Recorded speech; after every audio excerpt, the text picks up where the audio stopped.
race truck pulls off. 12th race of the season. After today, 6 to go in the regular season. In the NASCAR Craftsman Truck Series, up to speed. Green flag in the air, underway at Michigan. Tom Majeski in the 88. On his inside, the 62 of Christopher Bell. Back on row 5 or so, you see them flaring out 3 wide. That was a very orderly start for our truckers. Very calm and clean there. Pushes that went well, but as you get back in the pack, look how intense. Oh, and one into the wall already. It's Christopher Bell at the point. That's the 19 off the pace, Daniel Hemrick. Daniel Hemrick scrubbed that wall a long way. Yeah, it looked like he was outside of at least 2 other trucks, maybe 3. Got a little wide on the outside edge there. And he's bringing it straight to pit road. I'm sure he thinks he damaged it enough to where he could have cut a tire. Let's see if we can figure out what happened here. He started 24th. Obviously a crazy pack, but just the air, Todd. He lost his nose and into that outside wall he went. Little high, got up in the loose stuff, got some air off the nose. That's all it takes. You get up there and rub the wall. And you're right, Michael. You had to come right to pit road. You can't take the chance with these steel bodies of rubbing a tire and getting a flat. Christopher Bell inside of Hocevar getting into 3. It's Majeski out front, the 88. He and the 62 of Bell jockeying for position as Hemrick comes down pit road to change tires. Wow, did you see that move by Bell? He tried to move up, wasn't clear, and that was crazy. They were 3 wide. Lane Riggs with a big move, and Christopher Bell said, I'm not taking that. Dives to the bottom, and here comes Connor Mozak on the bottom. He wants a part of this action. Both those Spire trucks up in the top 5 with Mozak in the 7 and Carson Hocevar in the 77. When we talked to Christopher, he said his truck was loose in practice. We saw it right there. He broke loose about 3 times, had to get out of the throttle. First ever lap led by Majeski at Michigan as he leads the second one after Bell led lap 1. This is good stuff. I love watching these trucks flare out, trying those differing lines Todd talked about. Grooves all the way from top to bottom. Right now they're lined up all the way through the top, through the field in a line, drafting. It's Majeski, then Hocevar, and then the top side, the 62 of Bell, and Gio Ruggiero in the 17. He won yesterday in the Arco Menard Series. Came in top 5 in points, 5th place here in the Truck Series. You know how this looks nice and orderly, Todd? Everybody running in line. I'll tell you one guy that's not going to sit there, and I didn't get it out in time. And that was Carson Hocevar. I said, he's not going to ride along in any line. He doesn't want to see that action, and there he went right to the bottom, and he's challenging for the lead. Can he get it done? Big push from Bell into the back. 2 trucks together like that, just like Daytona, you are not going to hold them off. And Carson got 3 trucks on the outside, goes back to 4th. Yeah, Ruggiero there in 3rd, helping to push him through. It's the 88 of Majeski out front, then the 62 of Christopher Bell. Ruggiero strong early in that 17 Toyota. Running for Tricon Garage, one of 5 entries for Tricon on the field today. Everybody's running the majority of the lap around the lower part of the track. That'll change. Oh, trouble for Tanner Gray in that 15 with the left front tire. Contact there on the left front fender, you can see, and it cut his tire down. He had trouble in practice, didn't get a chance to qualify after being towed off early on in practice, and now he's got an issue in the race. Pass for the lead. Yep, it's Bell and a Hocevar. And Christopher Bell back to the point. Look at those teammates back there in 4th and 5th and 6th, excuse me. Front row guys, Riggs and Chandler, they dive to the bottom.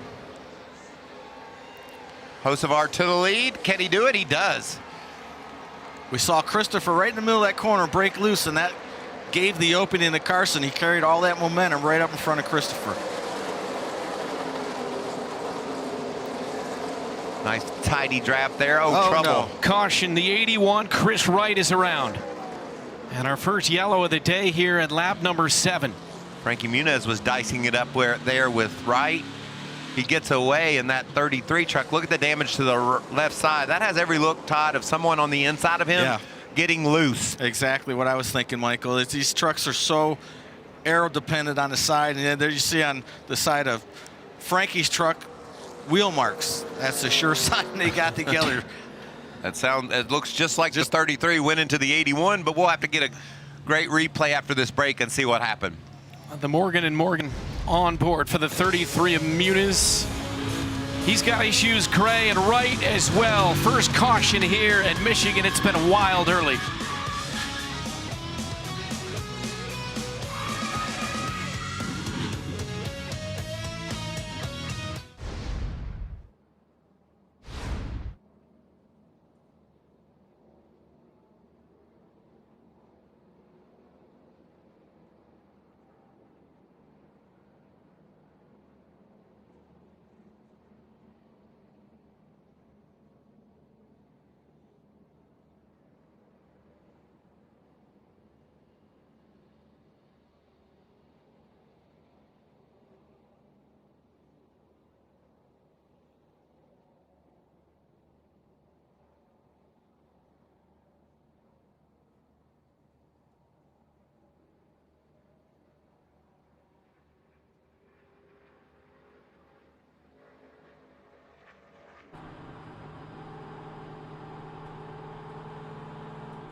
Welcome back to NASCAR Craftsman Truck Series Racing from Michigan. 3 trucks involved in the latest incident. It's Spencer Davis in the 5 down pit road. He and Muniz and Chris Wright on lap 7 bringing out our first caution of the afternoon. Well, you see Frankie Muniz was very aggressive, dove to the bottom of the racetrack, taking them 3 wide and just wasn't able, it doesn't appear, to hold that 33 low. Watch him drift up right there, loose, into the side of Davis, into the side of Wright. And fortunately, they're all driving away from this mess.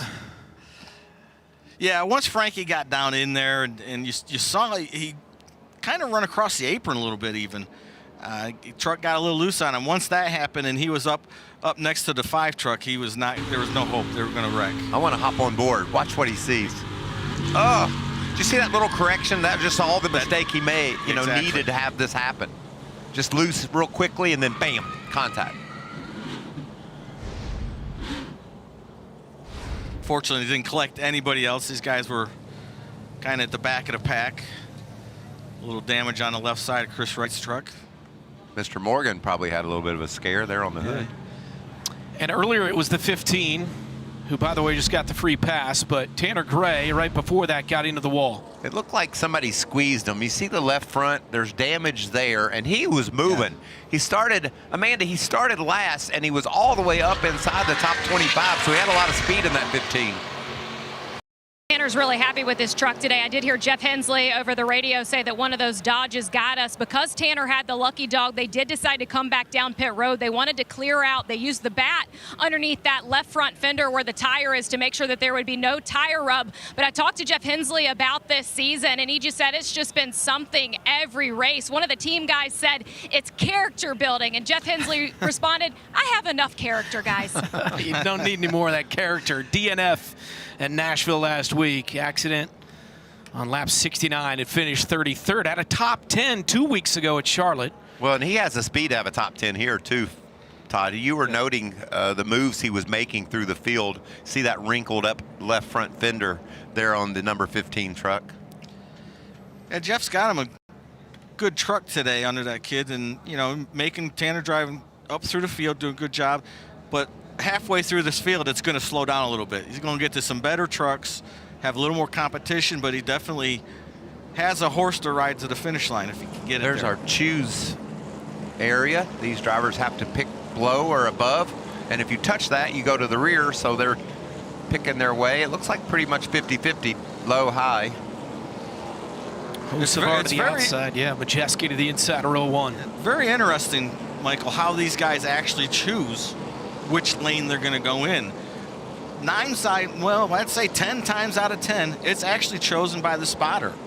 They count them off. I mean, obviously the driver has the final say, and it makes a difference of which lane you get in. All right, got some audio from the 88 before the wreck. Grill, do I got something on my grill? 250. We have debris on the grill. We have to try to manage temps. I know it's frustrating. Maybe just trying to get it off.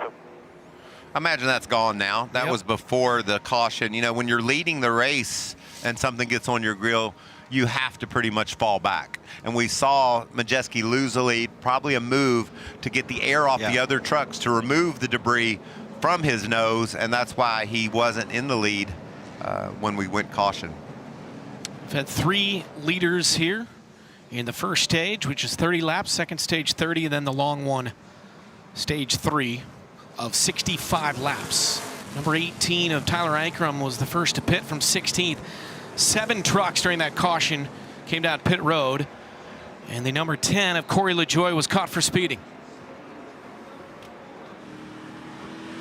Coming to green here. The onboard, Ram on board of the 10 of 5 Ram trucks in the field, looking for a bounce back from that group here today. Green flag back in the air in Michigan. Nice start here. Fan out 3 wide behind the leaders. It's Garcia down to the bottom. Jake wants some of that action. Let's add it up. That's 4 wide for sure. Oh, and Mozak had to make an evasive move there. Looked like Grayson Riggs came down in his lane.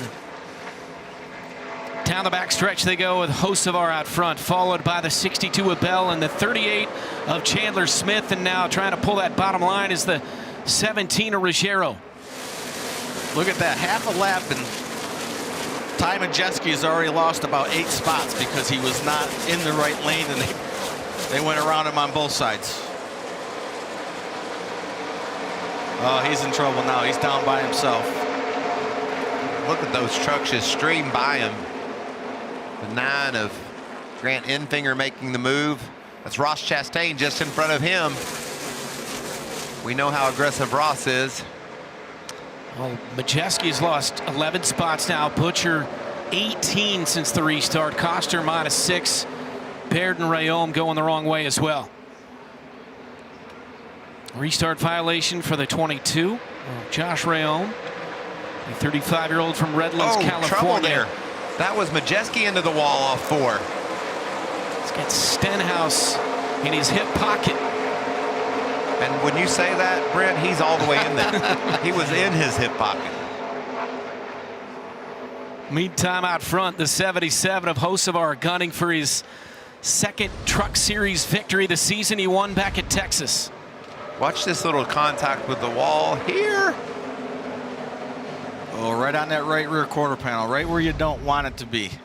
And what about in 3rd spot there? Yes. That's Christian Eckes.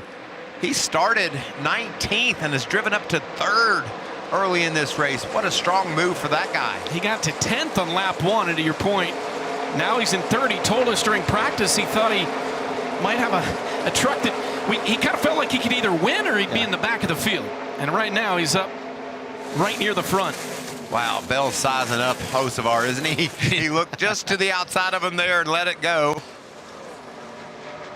I think this whole scenario is right what Christopher needs. He needs to run a little higher, tighten his truck up. And if Carson keeps running the bottom, Christopher gets that run, he's going to drive outside him. Well, at this level, all these drivers are wildly capable of running from the apron to the wall. But if you take a guy like Christopher Bell, you open up that high side, I think he really gets a smile on his face. He's like, I'll go up there in a hurry. Nice move there for Chandler Smith around Eckes. Drops Eckes back to fourth. Caden Honeycutt in fifth. Look at that push. Eckes is able to deliver to the back of the 38. They'll close that gap right down. Caden Honeycutt, he's moved up 12 spots since this restart. He's my pick to win, by the way. You took Lane Riggs, I'll take Caden Honeycutt. It's all right. Take that low-hanging fruit, Michael. I thought one of you took high time during practice, no? We've taken everybody, Brent. If you listen long enough to us, you'll know we're kind of fair-weathered friends. We see something we like out of one of these guys. Right now, I think I'll take Hocevar right now. How's that? That's a good choice. That's a good take. And 91 isn't a bad truck either so far. Saw Josh Rayom down on the bottom in that blue truck. He's going Honeycutt a lap down. goes by Eckes. Got a great run off of turn 2. Use that draft. That's textbook's pass right there. Battle for seventh right here. Garcia in the 98. Riggs, the points leader, who's won back-to-back races in the 34, runs 8th. And right behind Riggs runs Ross Chastain as Riggs looks to the bottom. Good move. Riggs around the 98 and into 7th for the 34 for front row. You know, when you have these restarts, Todd, and you get in the wrong lane and you use 6-8 spots, it seems like you got to get those 6 or 8 that you lost right away. You got to pick them off one at a time. Just work your way through the field, and that's what Lane Riggs in the 34 is doing right now. He knows he's got a great truck. He's able to make moves, but it's just going to take a little while to get that ground back.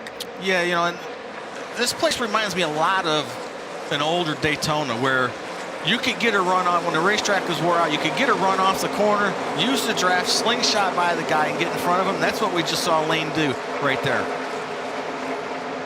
I think Christopher's just sizing up the outside of this racetrack. Is there something up there that I can use to get around Hocevar? And not only will he use that move now, he'll put that in his mental bank and say, later in the day, there's something up there I can take advantage of.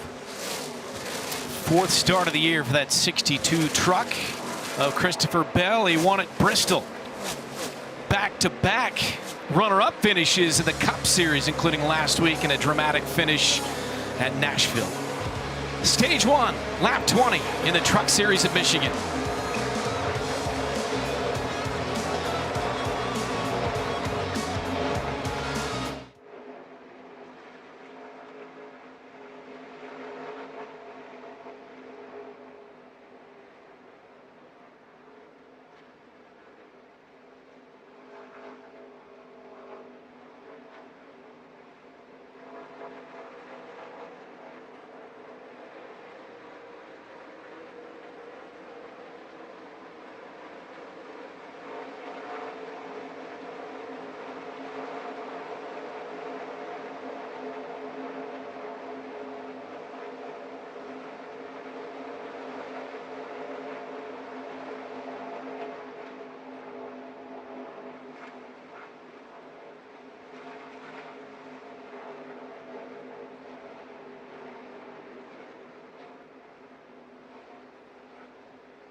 Back here on FS1, the NASCAR Craftsman Truck Series Michigan International Speedway.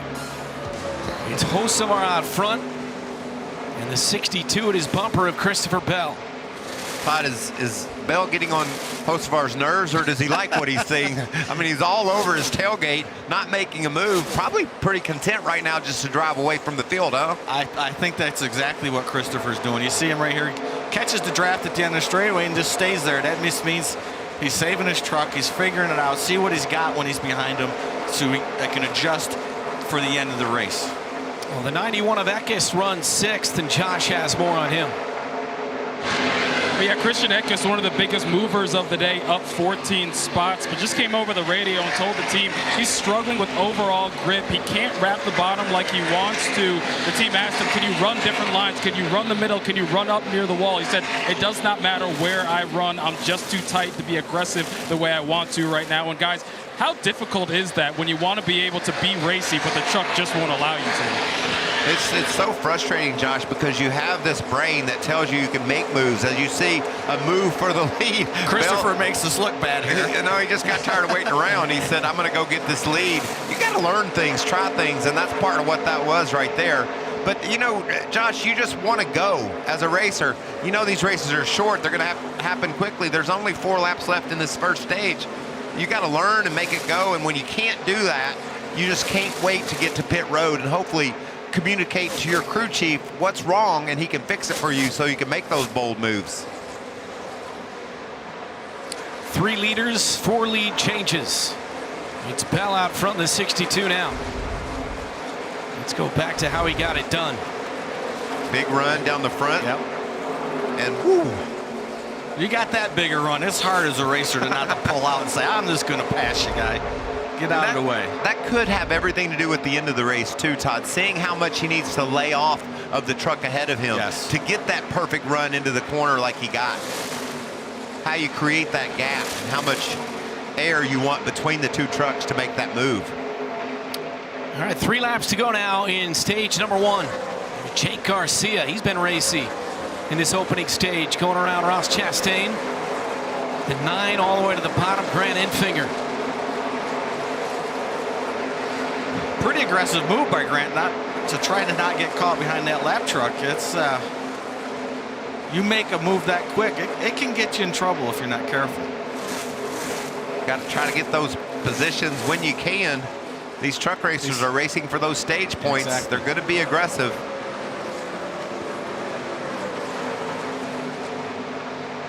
Pay window is open, 2 to go in stage 1. Bell and then Hocevar, and you see the 7 there, Mozak up into the top 10. Nice pass on Ross Chastain right there. Set him up off the corner, got that draft we talked about right on by him.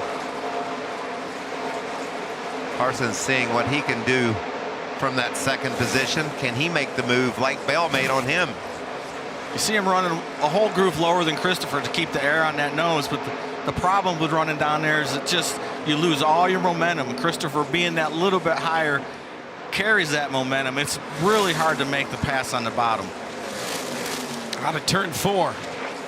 It'll be 1 to go here in stage number 1. Bell and Hocevar. You can see right there, running off the bottom like that, Carson just doesn't get the run down the front straightaway. You see Christopher's momentum will carry him right back around Carson. It's tempting every lap. You know, Carson's truck's really good down there, but you just can't carry that momentum. And Carson said, okay, that didn't work. Let's regroup. Let's reevaluate the situation. And we'll just finish 2nd here, and we'll work on our truck. And Christopher run around the bottom there. Out of turn 4, it's the 62 for Hamar Friesen. Christopher Bell wins stage 1 over Carson Hocevar. Honeycutt 3rd, then Chandler Smith, and the points leader, Lane Riggs.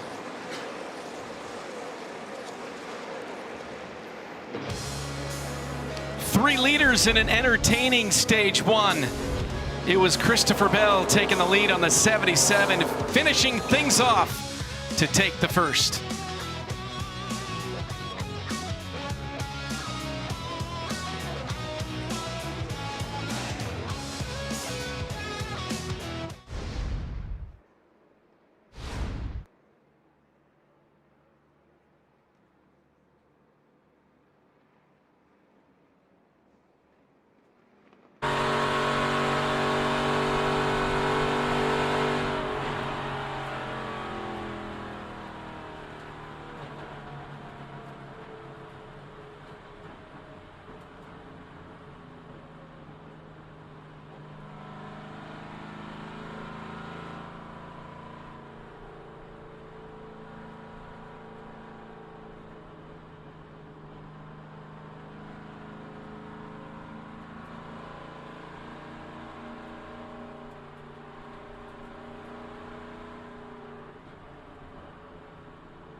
Second Michigan Stage 1 in the books. 12th race of the season in the Truck Series. Stage 1 points. Obviously, Bell and Hocevar unable to gain them, so Honeycutt gets the first points with 8. Yeah, our regulars didn't get to outrun those two at the top, but the guys that we would expect to get the stage points, I think, is pretty much right there. Yeah, that's our championship battle, basically. You got Honeycutt, Riggs, and Smith. They're all up there doing what they do. We're going to bring them to pit road. I think 4 tires here, Todd. You agree? Oh, yeah, absolutely. 4 tires. Get the air pressure adjustments. That's the simplest adjustment to make. It doesn't take any extra time, so that's something you're going to look at. All right, they will come down pit road and fill up with Sunoco race fuel with 0 carbon bioethanol. And we head first to Amanda.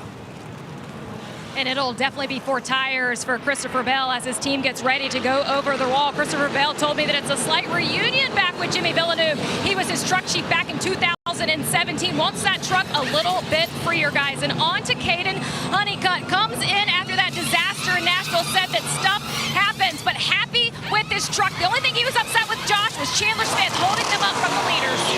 Speaking of being happy, overall happy with that 77 for Carson Hocevar. Just a little bit tight in 1 and 2. They're going to make an air pressure adjustment and pull some tape because he was getting too hot in traffic, guys. All right, good stuff, Amanda and Josh.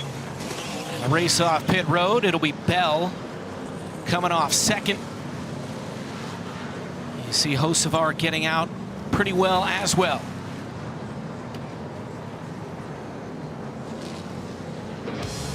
We will sort it out when we come back and get set to drop the green flag on stage 2 from Michigan.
Sad news in the NASCAR world as Thursday night, Ned Jarrett passed away at the age of 93.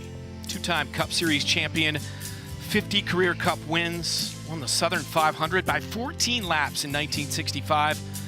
NASCAR Hall of Fame inductee in 2011, longtime broadcaster with CBS, ESPN, and MRN, and such a cool moment. 1993, he was on the call when his son Dale Jarrett won the Daytona 500. Ned Jarrett passing away at the age of 93. Great Hall of Fame driver, great man, entertaining, really fun broadcaster to watch and listen to. Just the Dale and Dale show. I still tear up when I think of that memory of Ned calling his son home. And, you know, when I was a kid growing up, Ned called races that my brother won, you know, and he was able to say my brother's name on the radio. And I remember Todd thinking, darn, I hope he says my name one day. And then become friends with Ned and the family, just a wonderful family, a wonderful man. And I'm really thankful that I could call him my friend. Yeah, my memories of Ned is growing up in New England, or being in New England racing modifieds, working on modifieds. The voice that Ned had was so iconic and so recognizable. We would have the TV on in the race shop working on the modifieds, and you would listen to Ned calling a race, Ned and Benny, and that was my memory, and that's what I knew Ned. When I moved down here, he was so kind to me as a young racer. You know, he didn't have to treat me that way, but he did. He was just kind and gentle and always wishing you the best of luck. That's right. And, you know, I've golfed with him a few times, and he would always hit the ball and say, run like you stole something. And so every time I golf, and I think of that, and I smile about Ned. Sure he will be on your mind your next round.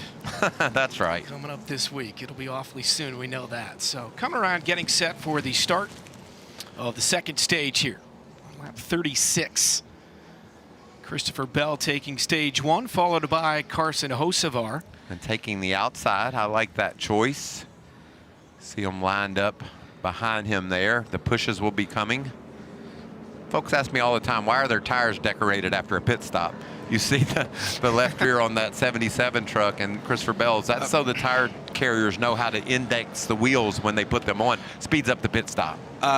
Don't look now, guys. Yep. But that guy that started 23rd is now running in 4th. Yeah, he's in a good spot, and too. he drove 16 spots under green to get up to 6th position. He has got a truck that's really good right now. So let's keep an eye on old Mr. Heim. Heim time, 25 career wins in the Truck Series. Of course, dominated last year with 12 wins on his way to the championship. And again, finding out this week, he will go full-time in the Cup Series next year with 23-11. Back under green here in Michigan as we begin stage two. And let me just tell you, Brent, over the next hour or so, these restarts will just get crazier and crazier. You can see the tight tucks, the pushes that we're seeing on this restart. They're going to fan out 4 or 5 wide down into the corners. It's just going to get crazier and crazier.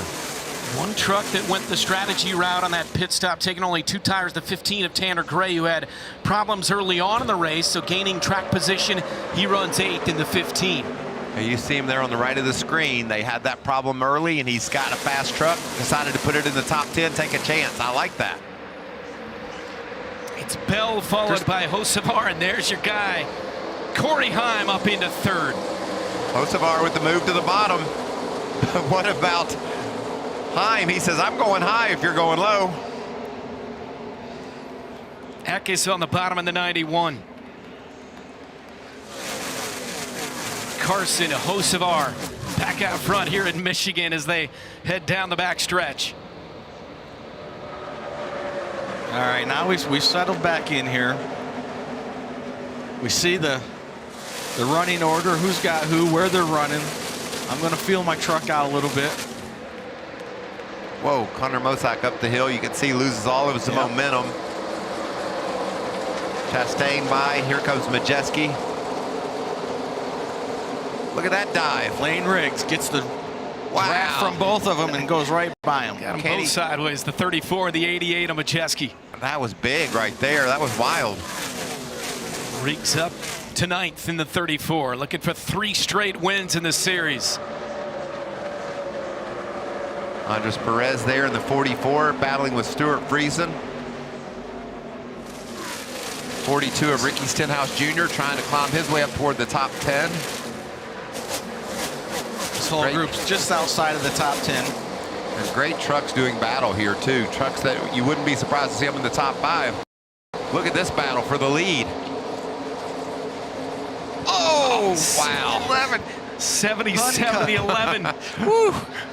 Narrowly avoiding the collision. You folks at home heard Todd lose his mind. You ought to have seen him. He about jumped up out of his chair when that truck went sideways with Honeycutt. That could have been big right there. Caden did a great job of hanging on to it, not getting in the side of Carson. Well, the one of Heim is up into second. Amanda has more. Yeah, guys, I reported last year when Carson and Corey were in the same race that I asked Corey Heim about his relationship with Carson Hocevar, and he simply said, I hate that guy. Well, 1 year later, I asked the same question if this relationship had been tended to, and Corey told me today, no. But at Michigan last year, we raced together just fine. Hopefully, we can have that here today. But on Corey, he said at that pit stop that the front tires were worn out, but the rear has good grip. We like some good old-fashioned hate. You're going to have that. Y'all heard on the broadcast time. Whoa! Well, let's watch what whoa meant. Look at the 11 truck, the red truck. He makes a big move to the bottom. Right there. And watch what happens. Oh. That was a big moment right there. Caden, it's so easy when you get in that position to overcorrect your truck. And if he would have done that, he'd have been right up in the side of Carson, and they'd both been for a ride. But he did a great job. Didn't overcorrect it. Kept it out of trouble. But you can see how much he pretty much lost the draft. It's hard to understand. We talk about losing a draft at Daytona. Well, it's kind of exactly what happens here, and he's pretty much lost that draft. Can't run the same lap times those leaders can run. Heim trying to take a peek on the bottom. You know, we saw the same scenario with Hocevar and Bell early. Now Heim has gotten up there, but it seems like that maybe Bell's got a bit of a better truck than most of everybody else. He's able to get the lead, keep the lead, even with all the drafting you talked about, Todd. Well, you see right there, Corey up behind him, got a little tight because he got too close. And we watch Grant Enfinger going by Jake Garcia. Another nice move going into 3. Battle for 13th there back in the field as Enfinger grabs it away from Garcia. I think Corey Heim's trying to do all he can to figure out a way to make the move. And that's all about later, too, Todd. You want to get the position now, but you also want to learn what it takes. And I think that's what you're watching here. And I'm also watching Christopher's line. Seems like every lap he's inching up a little higher, right there. That's about as high as he's been through 3 and 4, trying to keep that momentum up. And then here comes Hocevar to join this battle. A truck length at a time as we run lap after lap. Honeycutt with all that ground he lost in the red truck. And then there's a pretty pink one. Chandler Smith opened the year with that win at Daytona. This group right here is going to catch him, and he'll be just the leader of this pack. And I wouldn't be surprised if they start running him back down. Josh got an update on Lane Riggs. Well, guys, so many of the radios I'm listening to have guys complaining about their trucks being too tight. It's been the opposite for Lane Riggs in that 34 machine, saying he was way too loose. They made an adjustment during that last stop. He was trying to get in line with his teammate Chandler Smith. They wanted to make some moves together and use the draft, but he said, hey, I'm just too loose to stay connected to that 38. Since then, he's dropped behind the 91. So the next stop, they're going to have to make another adjustment because he's still too loose in that truck, guys. Well, Josh, you could see that. He went down into turn 3 and tried to make a big move to the bottom, and the truck just got away from him, couldn't keep the gas down. Lost 6-8 truck lengths there just off turn 4. Lap 16 of stage 2. It's Bell followed by Heim. We got a break. You won't miss a thing as we go Fox side by side.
back in Michigan. As you saw with our Fox side by side, Lane Riggs, who started 4th, is now back in 30th. An unscheduled pit stop. Left front flat on that 34 truck. He came down pit road. The team hopped over the wall to change the rights, like maybe that's where he thought the problem was, but then watch on the wall. No, over here. The left front's the problem. Going to be tough now. We saw him come back through the field late last week in dramatic fashion to win at Nashville, second straight win. This is going to be an awfully tough, tall hill to climb.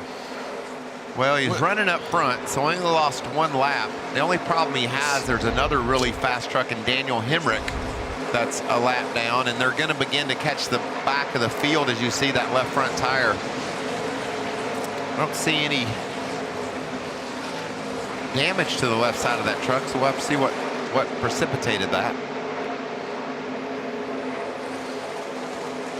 Yeah, Daniel, we only have 9 laps to go in the stage. Daniel will definitely get the free pass. I don't know. There's a couple of slow trucks that I think that maybe Bell will get to before the stage ends. So, but these trucks are fast. They can battle for that free pass once there's a reset. Meanwhile, back up front, it's Bell continuing to hold off the 1 of Corey Heim. There's some lap trucks that our leaders are catching. Caleb Costner in the 2093 to the bottom. 22 of Rayom down low. And then there's a truck that's on the lead lap, Baird. So that will be the free pass now, taking Hemrick out of that position.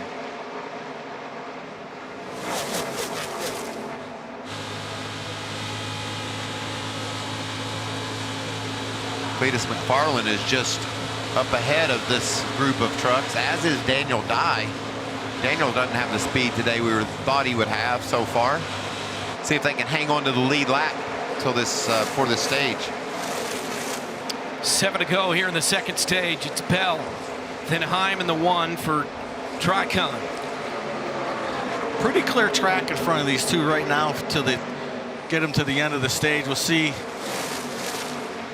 if Corey Heim can do anything with Christopher Bell. To me, it looks like he's struggling a little bit. He can't run his line in the corner, and it's, you know, he's drafting with him down the straightaway, which is keeping him with him. But Christopher running that high line, you see Corey try to sneak down, but looks like his truck is just too tight, and he can't roll that bottom with him. Looks like a replay of the end of the first stage with 2 guys out front trying to battle for the win, but then look behind them. Here comes Hocevar. They get side by side. He's going to go 3 wide. You know that. He's always in the mix in the 77 as he wraps the bottom.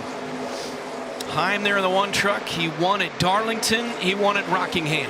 3 top 5s on the season, making his 5th start. And there's the 77 making noise. Side by side with Heim.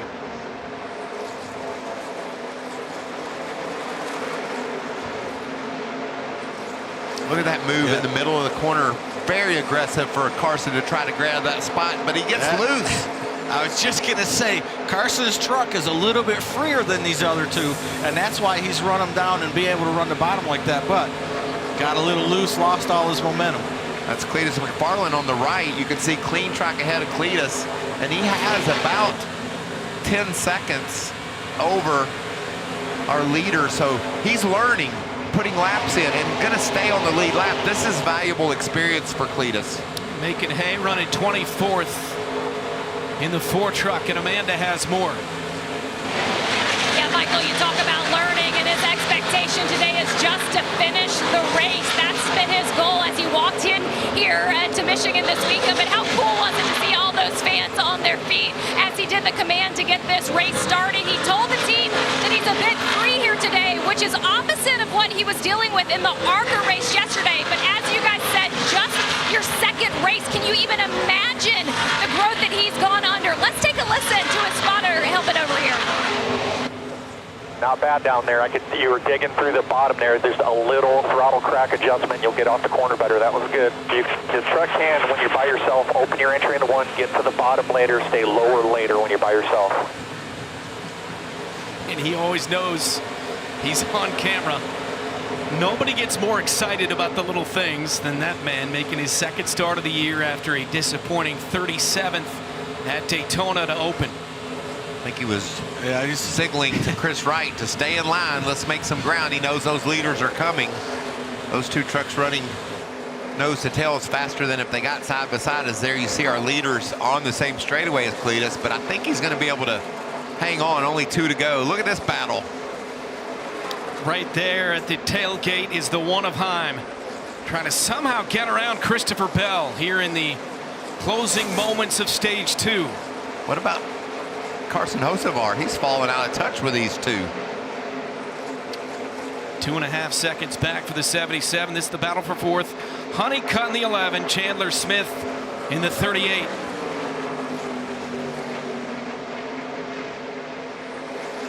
Guys are learning, doing everything they can to get the right information to the team to try to be able to get to pit road, make a pit stop, and get the adjustments they need to be in a position to win this race. Final lap, stage 2, and it's Heim going to the bottom, trying to make the move on Christopher Bell. Cannot make it stick. It's just, he drove it down in there, and you're good till you get to the center of the corner, but you're carrying so much speed, the truck is going to get tight if it's not turning well. And that's exactly what happened. He had to get out of the throttle. He was going to run in the side of Christopher. So into 3 and 4 for the final time in stage 2. The 62 of Christopher Bell. So far, so good in his return to the Truck Series. Green and white checkered flag in the air, and it's Christopher Bell taking stage 2 here at Michigan. And it's the 4th time Bell has swept both stages, and he's won 2 of the previous 3. Christopher Bell is on a heater in the Cup Series, and so far today in the Truck Series, he's swept them both. Stage 3 to come.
Pit road will be open next time around as we take a look at the fuel strategy sponsored by Zero Carbon Bioethanol.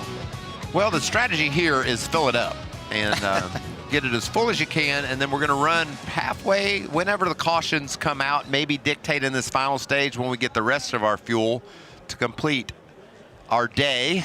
Our strategy from Poet is pretty straightforward at this moment. It'll get a little bit jumbled up in that final stage depending on when those cautions fly, Todd.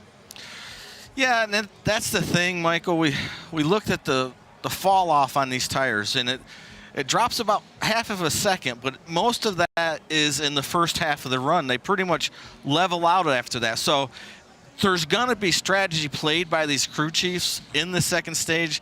You know, I pretty much guess it's going to go green flag stops. It's just the way it is here at Michigan. So it's going to be interesting to see how these crew chiefs play the strategy on tires.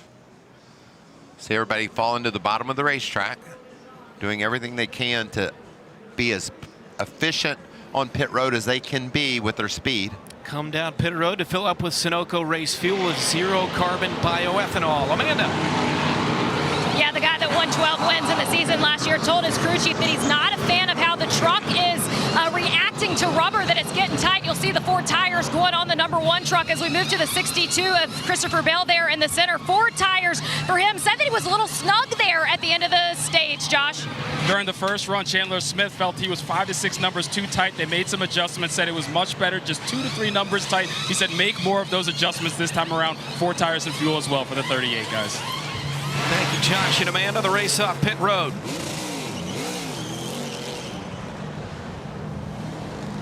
Hocevar in the 77, then Honeycutt, Enfinger, Bell, and Chandler Smith. It was a rough one for Corey Heim. They had an issue with the jack, and that's going to bury him in the field. Not what the 1 truck needed after a great second stage. We'll drop the green on the 3rd and final stage when we come back to Michigan.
More news for 2311 this week. Great news. Great news. Yes. Yeah, and Corey Heim will be in the 35 car full time.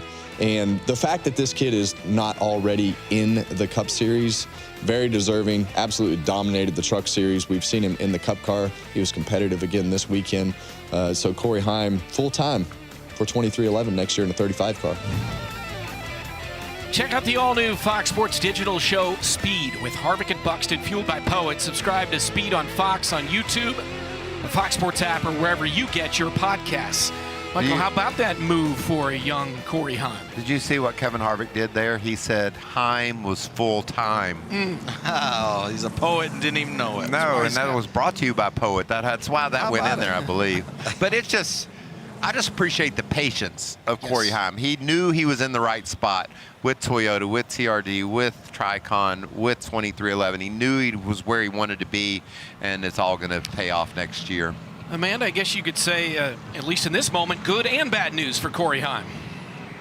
Absolutely, and I know Josh Sims will back me up on this. When we've talked to Corey Heim over the last couple of seasons, he's really been unsure about what the future holds for him, and it's kind of been a head-scratcher because we're all like, what's happening? Look at 12 wins in a season, and so I congratulated Corey on the news today, and he just kind of shot back at me and said, oh, I've known, and I kind of questioned. I said, you've known about this cup seat? He said, yeah, I've known for 2 years. The poker face on Corey Heim, guys. Exactly. Now, that said, they just had an issue with the jack, so he's going to be restarting 11th. This was the problem moments ago on pit road. Yeah, you watched the jack, man. At first, I thought he didn't get the handle all the way to the ground, but I just don't think he started the pump on the jack high enough. And the way these trucks are, there's zero room for error when the jack is to go up. You have to get it up. 38 in the 77. The 38 is not happy with the 77 after what just happened in the pits with Hocevar driving through his box. Well, this has always been a point of contention, whether you're able to get in your box without going through another team's box, and they're always going to be mad at each other. And those guys are athletes, and they're tough. And if they get mad, it can go wrong in a hurry. You could see the teams trying to discuss it, but it's always been that way, getting in and out of your pit box. But I believe, Michael, there is a rule that says you're only allowed to drive through one pit box before yours. That is the rule. If you watch that right there, Carson definitely drove through two. Couple more things to clean up before we restart. To 52, Stuart Friesen got caught for speeding, exiting in the 34, took the wave around back to the lead lap, the 34 being their points leader. Lane Riggs and back under green. Final stage, the 77 of Hocevar. What about Grant Enfinger putting that 9 truck up on the front row? Is a big push there from the 11 truck of Honeycutt. Can he make that momentum work to the outside? Ben Rhodes with Heim and Smith in a good battle. If we look back at that, maybe we can get a replay.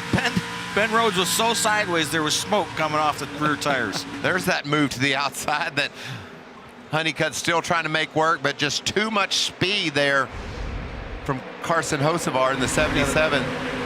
Got a shot out of the 10 truck looking forward. There it is. Oh, yeah. wow. Saw the smoke. The Ram Stenhouse. Corey LaJoy. Nose to tail through the top 5. It's Hocevar in the lead with the 11 of Caden Honeycutt, then Enfinger, Bell, and Eckes. Of course, Bell won the first 2 stages. And by the way, guys, a stage winner has never gone on to win at Michigan. Heim won both stages last year, but finished 18th. And Cletus around in that 4 truck brings out the caution.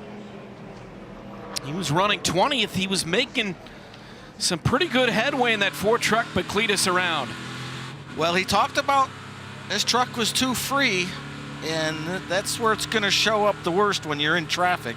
I saw him way high, it looked like, up in the center of 1 and 2 prior to getting sideways. So I don't know if he got squeezed up out of the groove. See if we can hop on board with him and see what exactly goes down here.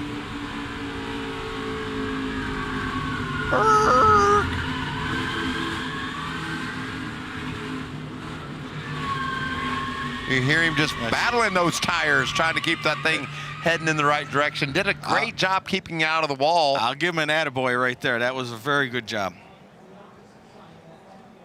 That save he made in practice earlier might have warmed him up for this little slide through turns 1 and 2. He's getting used to this for sure, and that's not a good thing, but there he's in the throttle. He's learned to do that. Make sure you get it down away from the wall. Was able to slide. And right here is not locked up on the brakes, and that's allows the tires to catch up and grab the apron and get the truck going back in the right direction. He'll need some fresh tires on that 4 truck.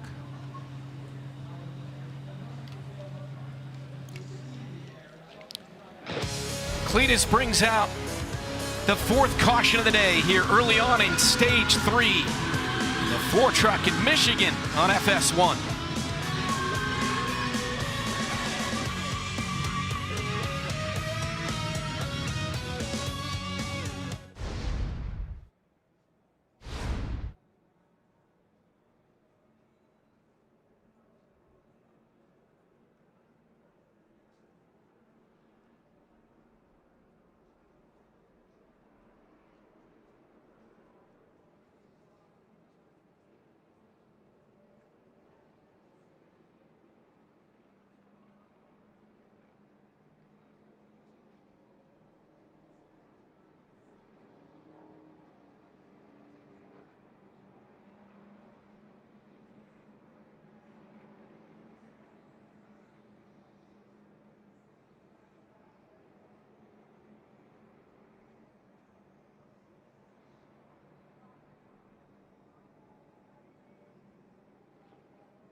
Sunday, the stars of the NASCAR Cup Series will duel it out in the Irish Hills with action starting at 3 p.m. Eastern on Prime.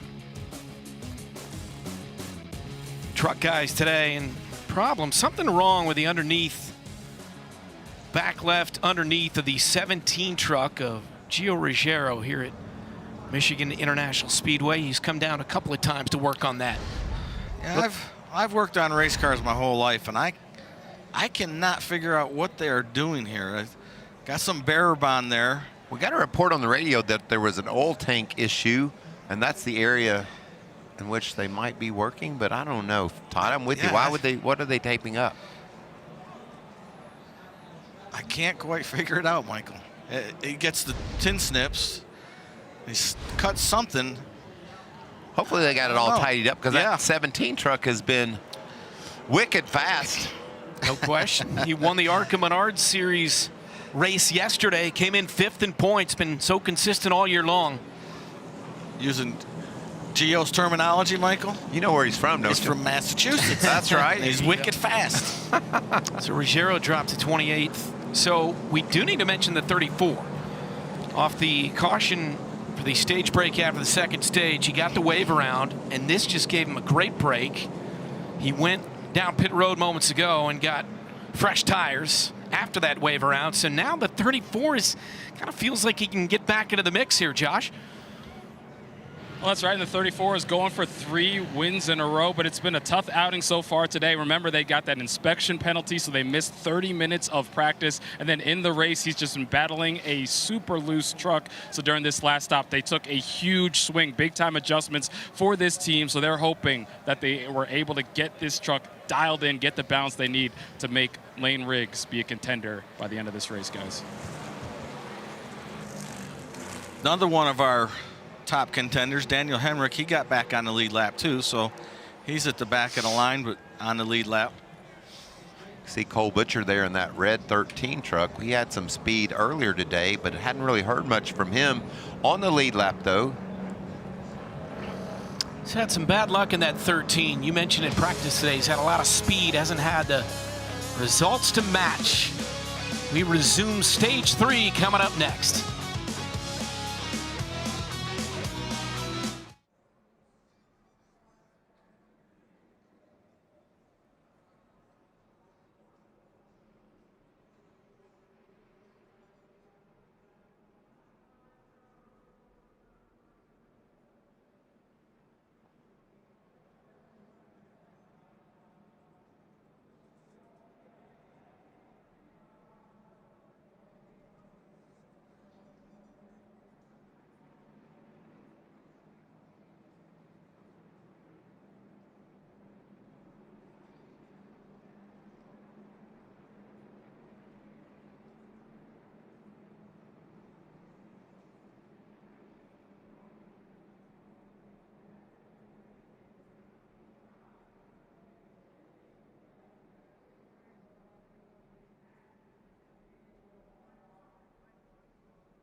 Back here at Michigan International Speedway, temperature at 83, not much wind. It is cloudy. We thought perhaps there was lightning in the area. A couple extra pace laps here as NASCAR took an opportunity to make sure the weather was okay to continue as we take a look at the radar. Which of my guys here is best for radar? I love looking at the radar. I do it a lot. And Todd and I have both spent our lives looking at radars. And you can see everything's just to the north of us, precip-wise. Mm-hmm. Looks like we're pretty clear above the skies. But if you look at the front of this pack, we got a hurricane out front right now. It's a storm of brewing right there. That's what all these other competitors see too, Todd. They know that they've got their hands full when you put Carson Hocevar out front. Storms are brewing, baby. Isn't that cool, though, that that's who he's become? You know, he shows up out of Michigan as a tall, skinny kid that you really didn't know what to think of, and he quickly showed everybody, I am fast everywhere I go, and he is now a Cup winner. Wasn't afraid to rub some people the wrong way along the way. I don't think he meant to. It just happened, and he was okay with it. That win at Talladega is one of the highlights in the NASCAR world this season, and then he came back less than a week later and won in Texas here in the Truck Series. Coming to green once again. It's Hocevar with a push from Honeycutt. Enfinger on the inside.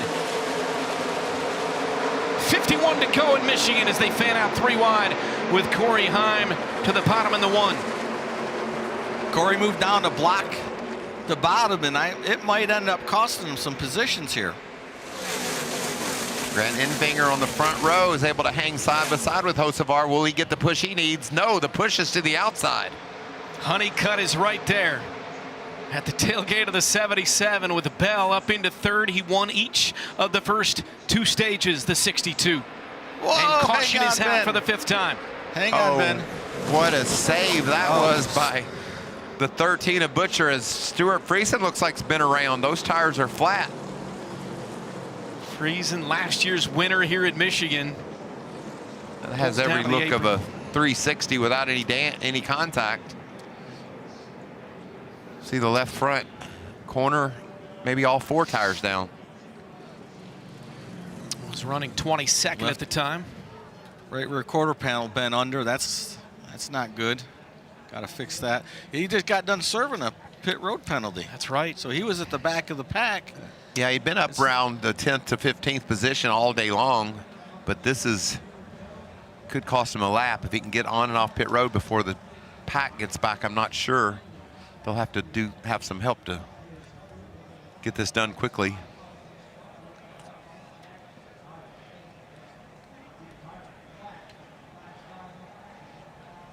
The good news is it doesn't look like any body damage. You see they pulled the right rear fender out there at the bottom already. And the pace truck is just now getting down to turns 3 and 4.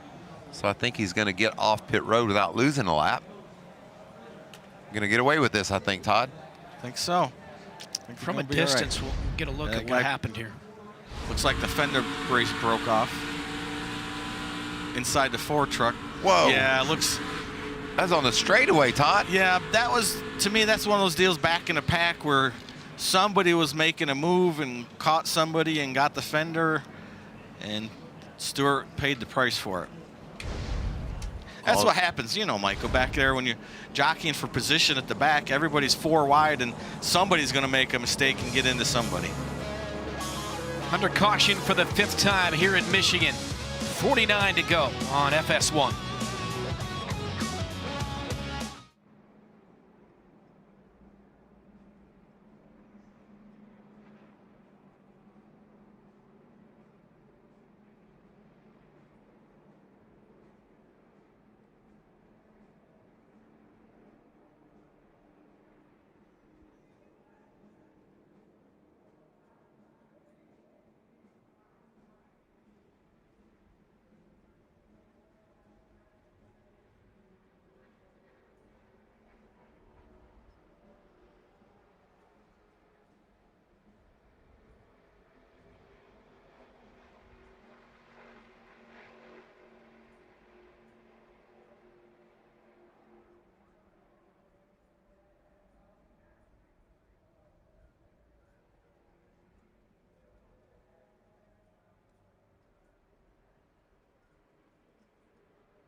One of the most anticipated weekends of NASCAR comes up 2 weeks from now in San Diego on the streets on the Naval Base Coronado. Gonna have Carrier Corner, Top Gun views. Friday the trucks, June 19th, 7 Eastern here on FS1. How about the course, Michael? 3.4 miles, 16 turns. Wow, it's just an incredible event. Hats off to NASCAR Coronado for having us. I'm just so proud to be celebrating 250 in this beautiful country of ours, and we're going to go out west and mix it up on a naval base. In California terminology, that track's gnarly. Gnarly. And look at those two. 7-time. Jimmy Johnson's going to race, and Jamie McMurray in that 25 for Ram.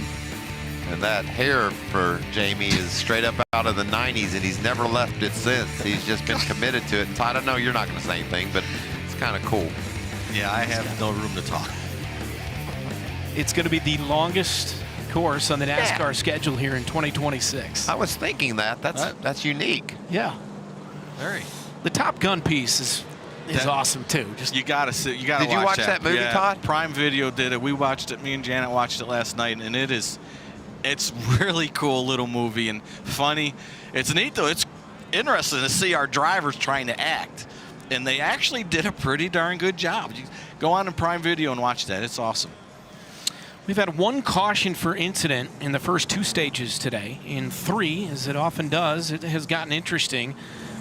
We've had 3 in the first 10 laps of this 3rd stage. Remember, last year, we had triple overtime here in the Truck Series, the longest race by distance in the history of the series. And this infield is second to none here in Michigan. That's exactly right. We talk about going to the Coronado Naval Base and how cool that's going to be. Coming to Michigan, I tell folks all the time that ask me, want to go camping, which race would you suggest? Well, everybody says Talladega, right? Which is the right answer. But the other right answer is Michigan. Did you see those fans in there? They set up on Monday or Tuesday, and it is a party all week long. We got fans in the grandstands. This is one of the most fun stops on the NASCAR schedule all year long. It's a beautiful day in Michigan. The fans have turned out, and those folks in the infield are all set for a beautiful weekend here in the Irish Hills. It's about to get really fun here in the Truck Series. After today, 6 races remaining in the regular season before the chase. Let's choose it up. What do you say, boys? Front 2 to the top. How about it? Okay, Caden Honeycutt decided to go behind Hocevar instead of beside him. Connor Mosak, you see him still hanging around that top 10. Could be a great day if he could get that top 10 out of this, I'll tell you. You got that right. 7 truck for Spire is always a factor. So 2 Spires up in the top 8. We got some interesting guys in the back. We talked about Lane Riggs getting back on the lead lap, getting his tires. It's going to be fun to watch him come through the field because his pressure is going to be through the roof trying to get up through here in a hurry. All right. Amanda has more than 99 of Ben Rhodes. Yeah, look at Ben Rhodes up there running in the top 10. Started this race from the rear. They had a power outage during qualifying. He wouldn't elaborate on it, but said they've just had rotten luck this year. But he told me before this race started, in third person, he said, Ben Rhodes is going to be on the move today. Certainly. I love a Ben Rhodes on the move. He's just such a great character, champion, winner. I mean, this kid has got it all, and I'm looking forward to see. I've been watching this 99 truck. It's been fast. Can he get all the way to the front? From 35th to 7th. There's your highest running Ram at the moment. And they need a good result. It's been a bit of a struggle. Last week, their top finisher was 19th. He and Butterbean Queen are both up in the 11th and 12th spots. Hadn't heard a lot out of Ross Chastain yet. This is getting Ross time now. Let's see if he can put on a move. He's in the 10th spot. Fans on their feet, back under green with 45 to go in Michigan. Oh, it's so tempting. We saw Grant wanting to push. He decided to stay in line. Look at Ben Rhodes, 4 wide. Bell making the bottom work to go back to the front in front of Hocevar. Enfinger with a bad start there. He must have gotten loose. He's fallen way back. 5 wide, deep in the field. Somewhere in that mess back there is Lane Riggs. He's brawling, bringing that thing to the front. He did it last week late in the race in stage 3, making his way through the field for his 2nd straight victory. Look at that push by Hocevar. Just saying, let's get out of town here, buddy. Hocevar to the inside of the 62 of Bell. Hugging the bottom line. We asked, could Ben Rhodes get there? He is there in the 4th position in that red 99. So give Ben Rhodes 4th. He came in 7th in the point standings. He dives to the bottom on Eckes. Eckes 3rd in points. Good battle here. Heim run around the top right there, trying to get this run. Can he get it on Ben Rhodes? Enfinger comes down and gets service. Must have a left rear flat. Yep. And he was right up front when that restart occurred, and wow, he was fortunate to get out of there without crashing. Watch this mess. See the blue truck in the middle? And these drivers, Todd, that's an excellent job not piling up the whole field. Fantastic job. But look at Lane Riggs, stuck right behind him, lost probably 6 or 7 spots easy. From the 10 of LaJoy, the Ram on board. It's Hocevar, then Bell, then Eckes. Corey Heim had the issue on pit road, dropped to 11th on a restart, has worked his way back to 4th.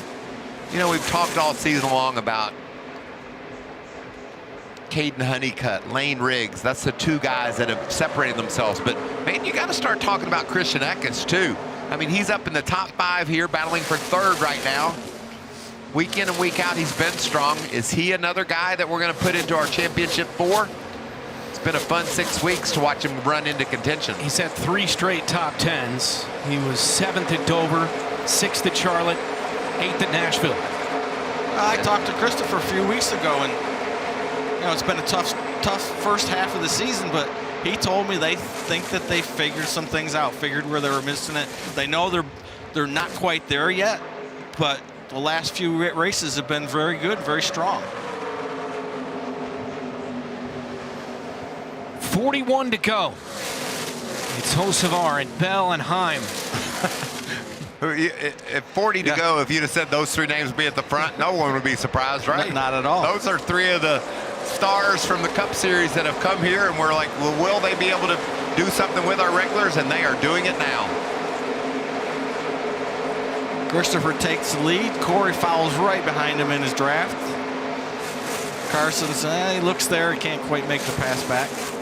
And there's Eckes and Rhodes with Honeycutt, 3 of our truck regulars right on their tailgates. A little further back, Garcia makes the pass on the 38 of Chandler Smith and gets into 9th.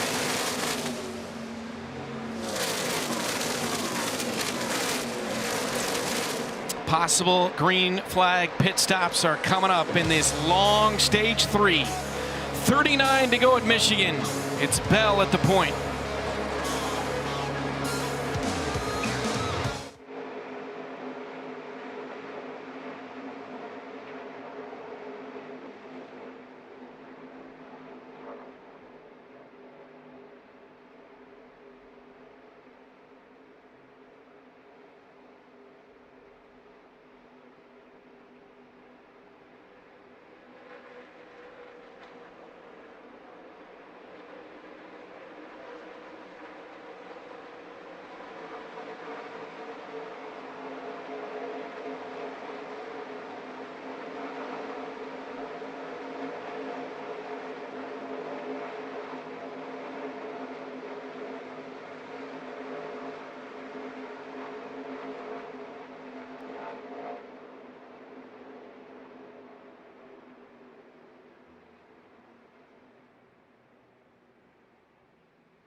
Welcome back. It's the NASCAR Craftsman Truck Series at Michigan.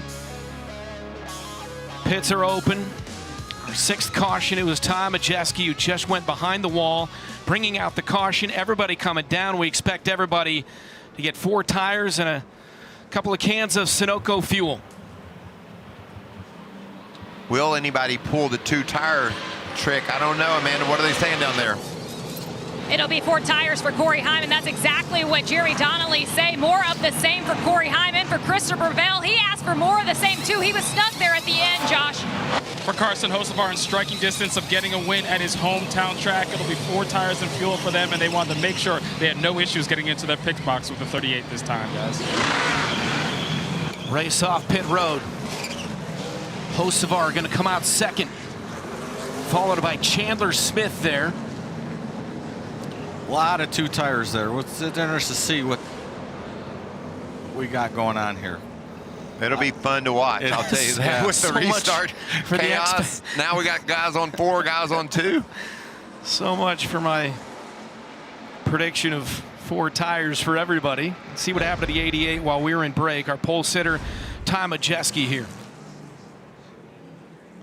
Whoa, runs up on the outside of the 15 truck of Tanner Gray and just had the left front maybe clip the right rear of Gray, and it just upset his truck, Todd. Yeah, that's just a racing deal.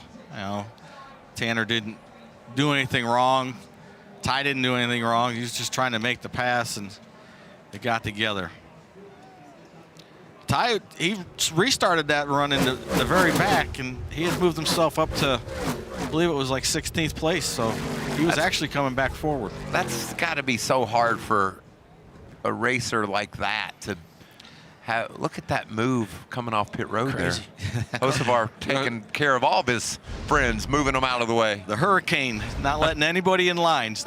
That's my spot. Garcia with a strategy move comes out and wins the race off pit road here. Saw Ty Majeski. Meantime, the 77. We'll get an update on Hocevar with Josh. Yeah, guys, just to clean up one thing, he went 2 tires on the 77, so they just went right side tires. But I mentioned it earlier, important to note that this is the exact same truck that Carson won Texas with earlier this year. When I talked to crew chief Chad Walter earlier today, he told me we wanted to do everything we could to give Carson the best chance to win at his hometown track. They felt really confident going in. He's been strong so far today. All he's got to do is close the deal, guys. Oh, all he's got to do, Josh? That's all? Wow, this is a lot to ask for this young racer to go out there and get it done. You can see the competition is all over him, and a guy that has made his way back inside the top 5, Lane Riggs, overcoming that flat tire. He's in contention again. It's going to be interesting here is 2 tires versus 4, all right? We know that we saw earlier in the race, tires drop off about 24, 25 laps into the run. That's 4 tire drop off. Well, now you got old lefts on. So you're working the right sides way harder than you would normally with good lefts on. So are these rights going to hold up and keep the speed by the time these 4 tires get there? And by the way, let me throw another little curveball at you. Daniel Dye stayed out. He hasn't had a very fast truck all day long. Pitted on lap 77 and got tires. And now he's on those used tires in that 20 right there. So another curveball in what's going to be a crazy, chaotic. I can promise you. Been doing this a while. This is going to be nuts, this restart. We're going to go 5 wide? I think we're going to get it. Okay. And I'm not sure we're going to survive it. I'm not going to bet against it for sure. The decision was made for the 20, to your point, Michael. Didn't have any tires left, so Daniel Dye stays out. There's a lot of 4 tires that are back. Feel like that'll be speed. As Todd said, the tires fall off. No tires for Garcia. That's how he won the race off pit road. 2 for Hocevar, 2 for Chandler Smith, 2 for Riggs. Go just outside the top 10 and 11th. Corey Heim, he's going to start back on row 5 or 6, and he starts a string of trucks that all got 4 tires. So I'm not sure the leader the winner of this race, Todd, won't come from outside the top 10 right now. That's a pretty good bet, Michael. I'm with you on that. I just don't think these 2 tires was the right move. if the racetrack surface was newer and you didn't totally rely on those lefts for grip, I'd say maybe there's a chance. The newer the surface, the better chance you have with 2 tires. But this old surface, those right sides are going to get hot, and once they get hot, you're in trouble with no lefts on it. And what I'm going to say at home is, hey, y'all, watch this. Because the front row has used tires on. They've been out there on those tires. And the 6th row has 4 tires. And that's a delta that we can't overcome. It's going to be nuts. Good use of the word delta. He's been waiting to use that, folks. I just learned it earlier today. You just saw the note there. Ford hasn't won in Michigan in the Truck Series since '09. We talked all day about how strong their package is entering the weekend. It's about to get crazy. Daniel Dye on the outside. Garcia on the inside. Back under green. 33 to go. Back in the pack, we saw Corey Heim pull out. Christopher Bell went with him. Tanner Gray as well pulled at the bottom. There's Chastain in the 45 in row 2. 3 wide at the front. Hocevar, Dye, and Garcia. Truck in the wall. Was that Ben Rhodes? Ben Rhodes. Holy cow, he got hard in the outside wall. Can he get back to pit road? Look at Daniel Dye getting swallowed up. Chandler Smith in the 38 trying to get to the outside, but it's Hocevar in the 77 out front. Look how high that one truck is. Corey Heim rim riding here at Michigan. Christopher Bell tried to go around the bottom, and it's going to cost him. He lost all that momentum. Look who's 4th. Lane Riggs. The crowd is on their feet. Listen to the crowd. Caution. Caution out here with 32 to go in turn 2. 76 and a 13. That's Cole Butcher in the 13. 76 is Spencer Boyd. Wow. Both go around. Wow. That's a lot of damage to that 13 truck. Well, that gives you a chance to catch your breath after that wild restart. I saw a 4 wide. I don't know if I saw 5. I didn't see 5 yet, but it's coming. Yeah. I think we saw that on the last one.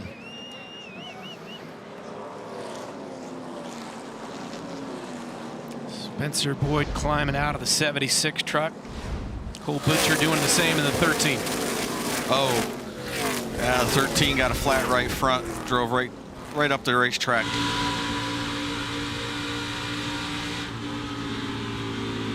Wow, left front, flat left front. Oh, what a shame. Spencer Boyd just minding his own business and just got taken out. Man, that's such a shocker when you have something like that happen. Look at the damage to the 76. Spencer's out, walking around. As much as I hate it for Spencer, it was a good thing he was out there, because that would have been one hard hit for Cole Butcher. So let's go back a second, Michael, on the restart here. Just to show you how important your decisions are on restarts. Christopher Bell went outside with Corey Heim through 1 and 2. Got to 3 and 4. Christopher went to the bottom. Corey went to the outside. They come out of turn 4, and Corey was 5 trucks ahead of Christopher. Let's just take a look at all that. There was so much going on, Todd. You lost me there for a second. Well, I was watching the 2 fastest trucks on the track. So now if we look back in the pack here a little bit, we can see Corey pulls out. There he is, and Christopher goes with him. And look at that mess ahead of him. And then Caden gets on the outside, so Corey's like, okay, you're breaking the draft for him, you're breaking the air. I'm going to get a good run. 3 wide at the front. 3 right at the front. It's just breaking air for everybody. And Chandler Smith, look at that big run he had. Here comes Caden Honeycutt. Just action everywhere on that restart. It was crazy. Honeycutt restarted 13th and got all the way to 3rd. That doesn't surprise me at all. He made the right moves and craziness. He came in 2nd in points. Won a few weeks back at Watkins Glen. I don't think the drama's over yet as we finish things out at Michigan.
5 days and counting, the biggest World Cup ever comes to America. Christian Pulisic and Team USA kick off their World Cup dream on a huge night of music, stars, and celebration in LA on Friday. Coverage begins 6 p.m. Eastern with kickoff at 9 Eastern only on Fox. Right now, the U.S. facing Germany in a friendly at Soldier Field in Chicago. It's halftime. It is 1-1.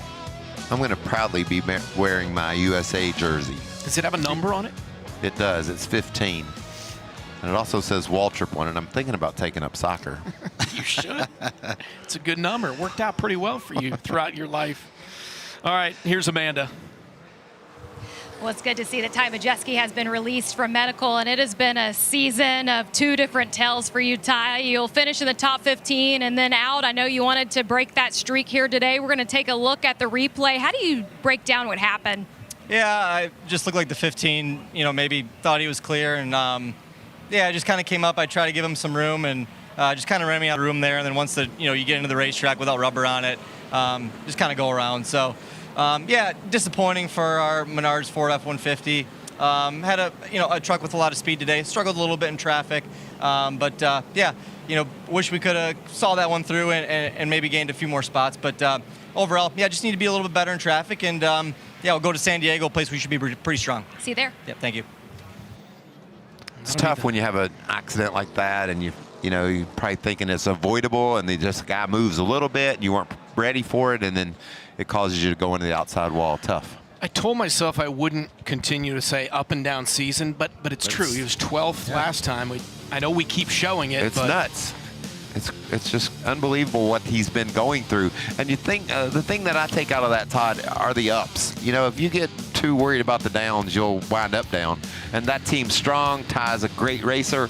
They'll get the steadiness corrected and be up toward the front toward the end of the season. Well, the thing about those downs is you have to look at actual on-track performance, not the actual finishing position. And if you look at that, what they've done this year, they've been fast pretty much every race. Exactly what we would expect out of Ty Majeski and Joe Shear as a combination. They're always fast, and they have been all year. So you can't help bad luck. It happens. It's part of the sport. We saw and talked about Ben Rhodes getting that 99 truck into the outside wall off turn 2. Looks like the team has done a nice job of getting things patched up. Look how loose he is. And that's a relatively minor contact with the wall, considering the shape he was in, Todd. Yeah, well, the bad part about this contact, we talk about it all the time, is that right rear quarter panel. It is not going to have the side force that it had. So the first thing I'm doing as a crew chief, I'm going to tighten that truck up. And hopefully they did that and he can continue. But it's not going to be competitive with that quarter panel unless the thing was way too tight to begin with, which it didn't look like it. Didn't look like it to me. And plus, the team had the chance a couple of times down. He'll probably come back now. No, he's going to stay out. But the team's had a few chances to pull on that right rear. You could see the tape back there behind the T where they've worked on it. The problem, you can't really pull that corner out because that corner is fiberglass right there where that tape is and that tail light decal. That's fiberglass, so you can't really pull it out and it won't stay. If it was all metal back there, yeah, you could get up underneath and hammer it out. But the way that thing is, there's a lot of side force gone, and these trucks rely on that side force through the corners. 7th in points entering the race for the 99 of Rhodes. Now it's just going to be a matter of survival. Yeah. As we're getting ready to go back green, and I hope you've at home caught your breath, got on the edge of your couch, because I don't see it being any calmer this time. Not with Hurricane out there. Caden Honeycutt took the inside. Chandler Smith's right behind Hurricane. There's Lane Riggs, P5. Daniel Dye held on to 6th after his strategy play. Yeah, that was pretty darn good right there. I feel like Riggs is pretty good with the tires right now, his situation. Yeah, he's equal footing with the rest of them. Here we go. Green flag, back in the air, 26 to go. C. Bell, first to pop. There comes Corey LaJoy in the 10. Making it 3 wide. 3 rows back.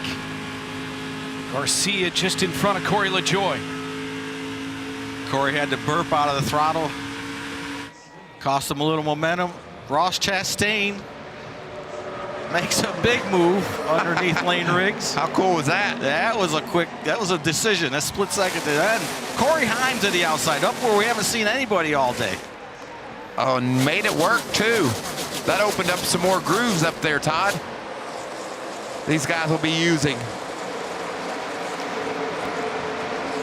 Hocevar leads with 25 to go. Chandler Smith, Caden Honeycutt. Eckes with a strong move to the bottom in the white truck, just behind these first 6 or so. Corey better get up and side draft. Doing a good job staying with him.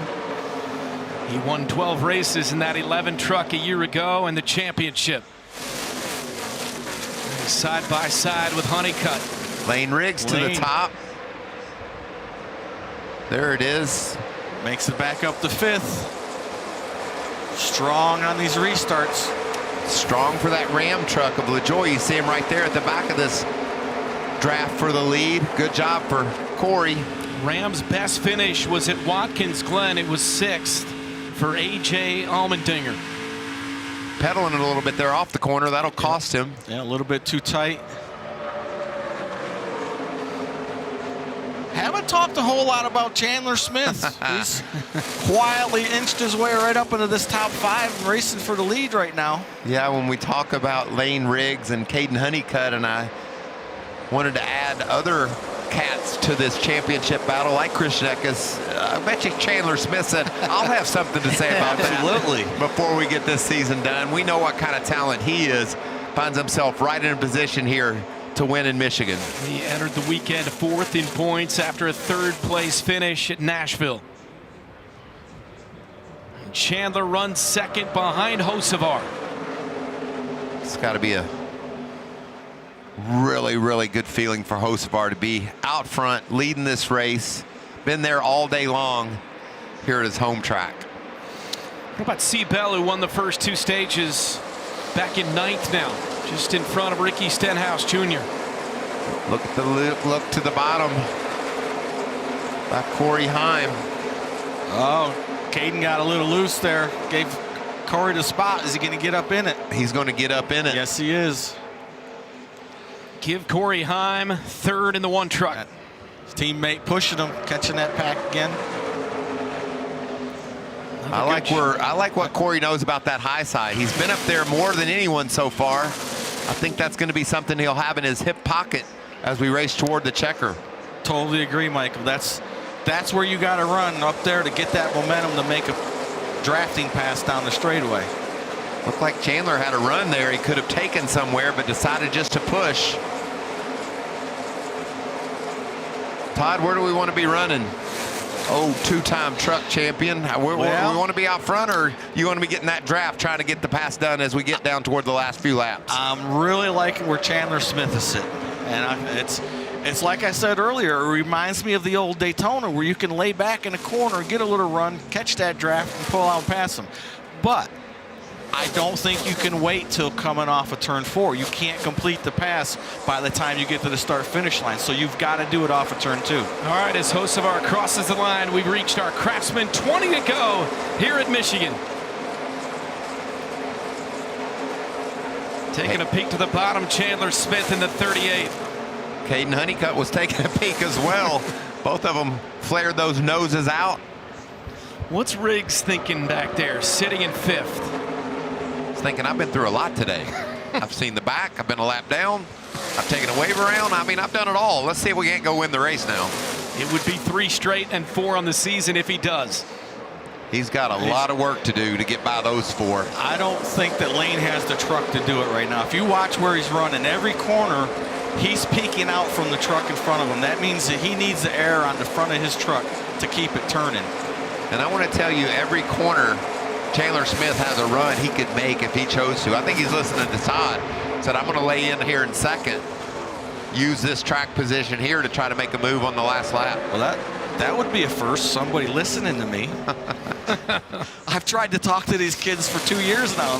Half the time they don't listen to me. Oh, look at that. Don't they know you won 2 championships in this series? Heck, half these guys weren't born when I won these championships. 22 Look races. at that. Look at that. 5 in a row. Loving this race. So cool to watch. Hocevar, Smith, Heim, Honeycutt, and Riggs. You know what I love most about this is we know physically what they're doing. They're running 185 miles an hour. They're inches apart. But what's going on mentally right now is the biggest thing behind the wheel. Where do I position myself? Do I decide to take this move? What do I do if this guy goes high? These decisions, it's just constantly updating every second of every lap. You're exactly right, Michael. These guys, you know, I just said that they're like lanes pulling out to get in the front of his truck. Well, he's also trying to figure out his best line through the corner. When the guy in front of him, where he runs up the track. What can I do to make the pass? Well, look at right here. He's trying to make it around the bottom. I don't think it's going to clear him a little too tight, but you're right. It's just like Daytona. It's I don't know who coined that phrase, high-speed chess match, but it's exactly what it is. And you're right. These guys are trying to figure this stuff out. I bet you Ned Jarrett coined that phrase. Probably. High-speed chess match. That sounds like something Ned would say. How about Heim? He's won at 21 different tracks, tied for the second most all time with Mike Skinner. But he has yet to win here in Michigan. He won 2 stages last year, but then fell back and finished 18th. Look at that run. That pink truck has got the momentum. Just got to play his cards right.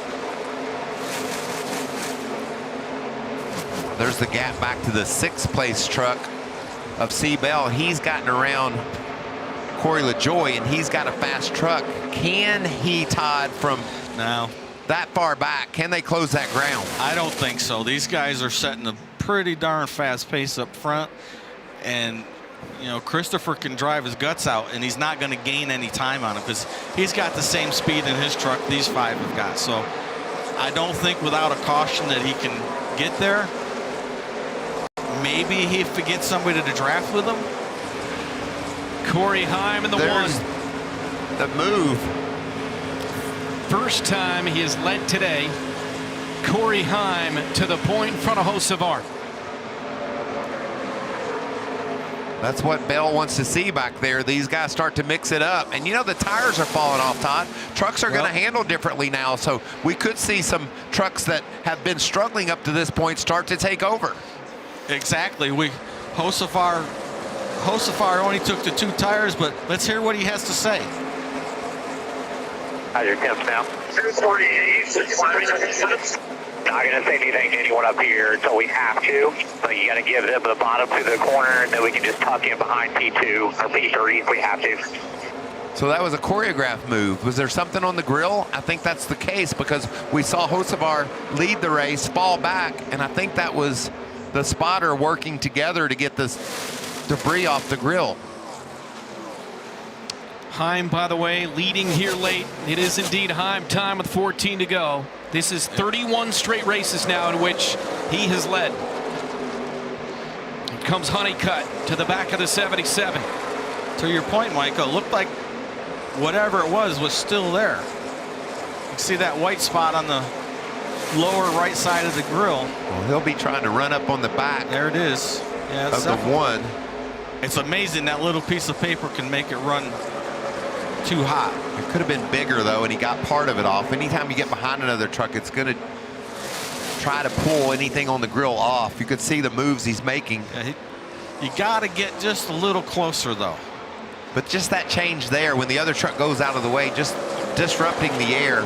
Big push here from Caden Honeycutt. Look at that. Look at that push, what it did. Oh man, so close to getting to the outside. Caden's gonna pull back in behind the 77 of Hocevar. We've documented it throughout the day. Hocevar grew up in Portage, Michigan, about 90 minutes away. It's been 20 years since a Michigan-born driver has won at Michigan. It was Johnny Benson Jr. back in 2006. He runs second behind the 1 of Heim. Heim gunning for his 3rd win of the season. He won at Darlington and then Rockingham. Corey LaJoie coming down pit road. What a shame. Had a great run going. He was running in 6th position. Yes, really strong ram today for Corey. You could see the right rear's flat. Yep. Unscheduled green flag stop for the 10. Another disappointment here for Ram. That was their best running truck. Now it's Butterbean Queen who runs 13th. Butterbean. Kligerman and Haley, they go 12, 13, 14, 15. 10 laps to go, and it's turned into a 3-horse race here. They drove away from Chandler Smith and Lane Riggs. We lost a couple horses. A couple horses back now. Oh, Carson a little sideways right there. This is wild racing, man. This is intense. I am thoroughly impressed with Carson Hocevar right now on those 2 tires. Still 10 laps to go, and to see if they can keep that thing under him. But it's going to be hard to get that run to pass Corey Heim. 4 last lap passes this season. Most all time through 11 races. So we have seen late race drama throughout the season here in the NASCAR Craftsman Truck Series. I think Carson Hocevar would like to see that 11 truck of Caden Honeycutt on his bumper to help with that push. Yeah, we'll watch Caden through that corner. He got a little loose right in the middle, so his truck's starting to go away on him.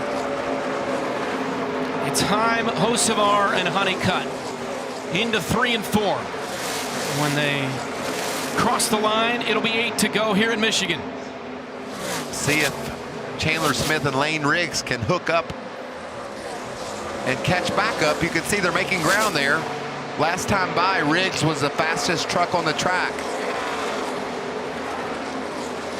I think they might be able to get there, especially if anything goes on up front. Wow, I really like Carson's line right there. Run in high, cut across the middle to the bottom, and got a great run off the corner. Todd, you've done this before, as have I. That 38 truck right there on the right of our screen, he's got his tongue hanging out. He's just hoping for anything he can do that'll help close that ground so they can go back up there and rejoin this battle for the lead. And he's got his teammate behind him pushing hard. It looks like they're drafting up on these two. Front row 7 combo. laps to go. They might get there. Smith and Riggs, the 2 teammates, trying to pull back up there and take a shot. Again, they were the fastest 2 trucks on the track. They're in the draft of that front bunch right now. Look at this. Honeycutt says, I gotta go. Yeah, I think Carson's tires are starting to get a little hot here. Heim and Honeycutt took 4 tires at lap 89. Hocevar at lap 89 only took 2. Chandler Smith back there in the pink truck, he took 2, as did Lane Riggs, but Riggs has a bit fresher left sides. I think Riggs is a guy that's got some speed. He pushed Chandler Smith to these guys. Now can he get there all the way? Or is it going to be Heim time again? We are hearing that the 77 is very tight over his radio. Yeah, and that's to be expected with them old left side tires. The right front just can't handle it. It's going to build the pressure. It's going to build the temperature, and it's just not going to stick in this long of a run. 5 laps to go. It's Heim, Honeycutt, Hocevar. And then a pair of Fords shoving each other, trying to join this party up front. Ford hasn't won here since 09.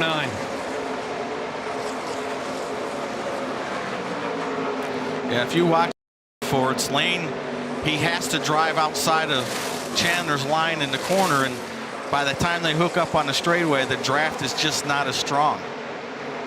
I think Lane's frustrated. I believe if he was ahead of Chandler, he might think that he could drag those 2 up there, but Chandler's just not able to make the pace to get there.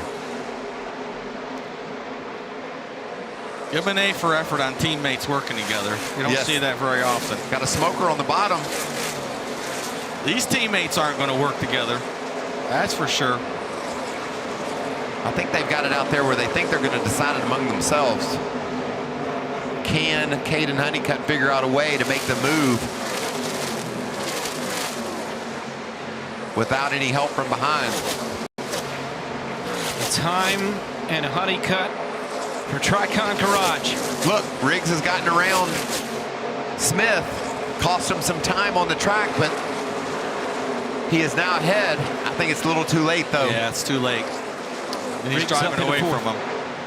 Look at him drive away, but man, he just needed a few more laps as we only have 3 to go.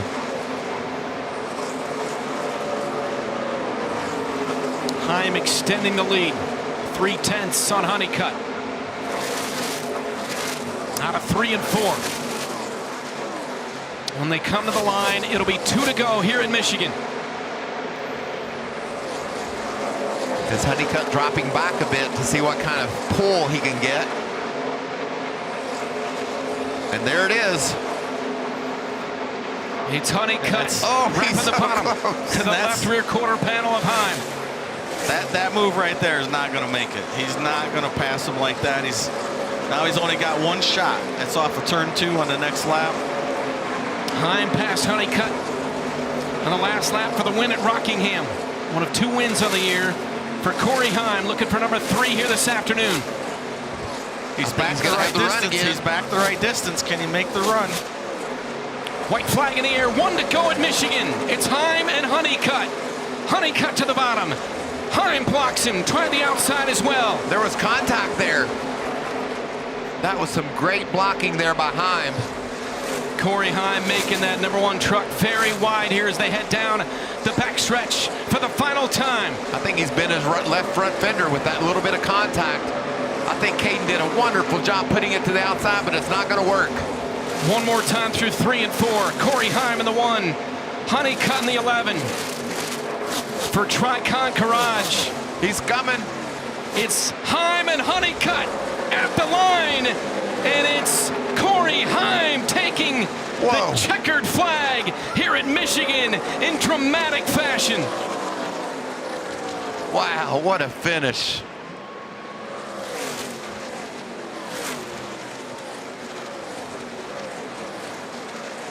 Corey Heim did a tremendous job looking in the mirror, taking away Caden's runs, any chance that he had to go past him. That was just heads up driving by Corey Heim, and poor Caden had a couple of runs and just couldn't complete them. Well, I mean, that was full contact racing. I mean, Corey Heim had to block, and he used his fender to block, and he was doing everything that he needed to do perfectly to win this race. But what a great job, as you said, by Caden Honeycutt getting there, but just precision driving by the 1 of Corey Heim.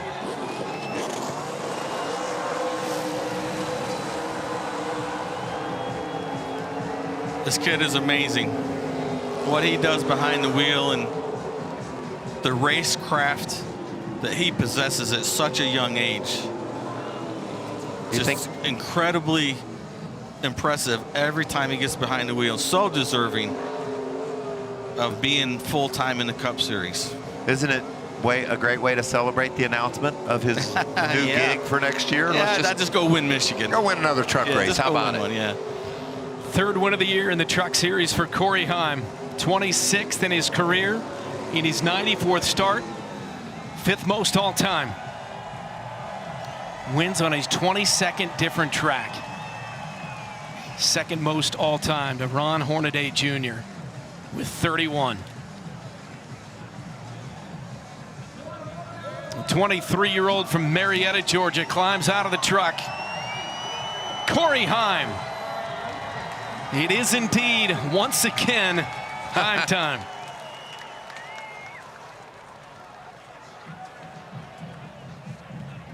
He won at Darlington. He backed it up with a victory at Rockingham. And now gets it done in his 5th start of the year here in the NASCAR Craftsman Truck Series as he goes up the track to grab the checkered flag. Caden Honeycutt's got to be frustrated, but he did everything right. It just sometimes you get taken down. You know, it was 2 heavyweights battling to the checkered flag, and what a great job Corey Heim did turning away all of Honeycutt's advances.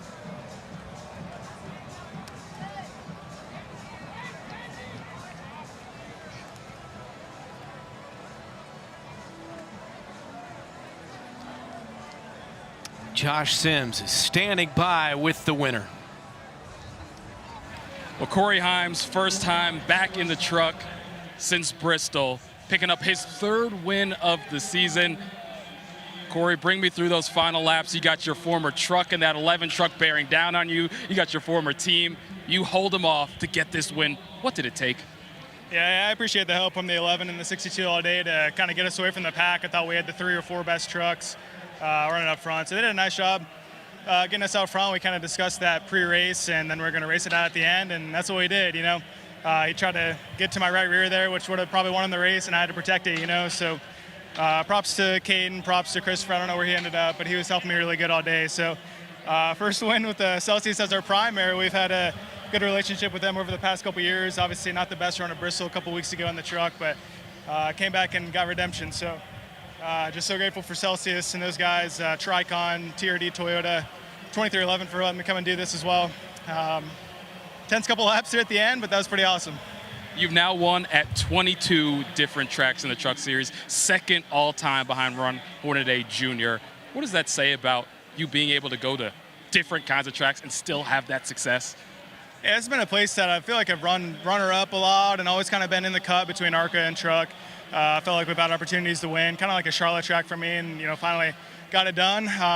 Fun race. It's definitely a bit of a pack race, so truck position was pretty important at the end to find your teammates and get up front, but that was a lot of fun. I had a blast. It's Heim time at Michigan. Caden, I'm not sure if you heard Corey Heim over the intercom give props to you there at the end of the race. I did hear your team try to remind you to be mentally tough. You were pretty unhappy after the checkered flag. What frustrated you the most? I don't know, but I just want to thank Tricon, Sol 11 team, Safe Flight. Scott Zavidelli did a great job in getting adjustments all day. Had a really good restart to get us up there in the contention after all the strategy and stuff kicked in. But yeah, it's we got stuff to clean up on our end for sure. So just going to leave it at that. But other than that, it was a good race there at the end. Us 5 up there, that was a really good race. I'm sure that was a good race for the fans. So that was good. It was unfortunate they didn't get the win there. I've just felt like I've just lost too many of them on myself and my part. So I think that's what that gets me the most for sure. But yeah, thanks to the whole crew. Did a great job. Picker did a great job all day making adjustments and being fast as they always are. Yeah, guys, his team was reminding him that there's a long season to go, and it was a good points day. Similar to his post-race interview at Texas, where he got beat out late by Hocevar. Pretty tough on himself, having a great season. Nevertheless, runner-up today. For those of you looking for America's Day at the Belmont, it's currently airing on the Fox 1 app. Get you out there at the conclusion of our coverage. We got more to come from Michigan. Heim once again in victory lane.